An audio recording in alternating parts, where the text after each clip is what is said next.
Siamo con Luigi Amendola, capogruppo di SEL alla provincia di Treviso. Parliamo di un problema che riguarda il mondo del lavoro. Tante sono le crisi nella Marca, però quella che lei vuole segnalare è un po' particolare. Perché?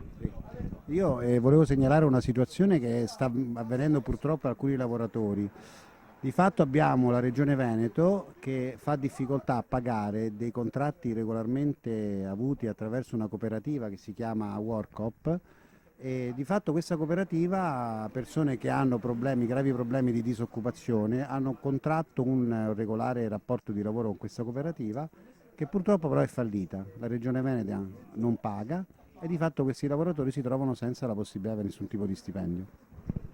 A questo punto qualcuno potrebbe dire se invece di essere una cooperativa fosse una qualsiasi impresa che è fallita, i lavoratori comunque si troverebbero senza occupazione e senza reddito. Sì, ma ormai la situazione è questa, purtroppo sono già lavoratori che escono da situazioni difficili, si chiamano patti di servizio, di fatto sono patti regolari che vengono assunti dalla Regione Veneto.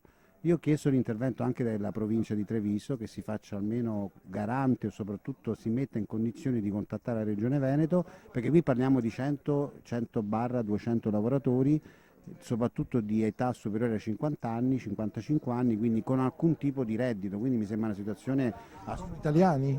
assolutamente, ma al di là di questo, che siano italiani o stranieri, sono sempre persone che siccome poi hanno prestato regolarmente il loro rapporto di lavoro, quindi qui non stiamo parlando di persone che non hanno lavorato, persone che hanno lavorato e non hanno la possibilità di avere nemmeno lo stipendio.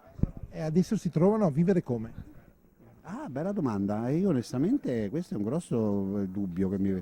Io non lo so come vivono e noi per questo ci siamo come SEL attivando insieme anche a un sindacato, un COBAS, per cercare che questa situazione sia affrontata al più presto. Ma ripeto, come queste ne sono tante altre nella Marca trevigiana, cioè quello che appare qua è sempre un territorio felice, senza alcun problema. I problemi esistono e purtroppo soprattutto anche nel mondo del lavoro. La povertà c'è, bisogna ammetterlo.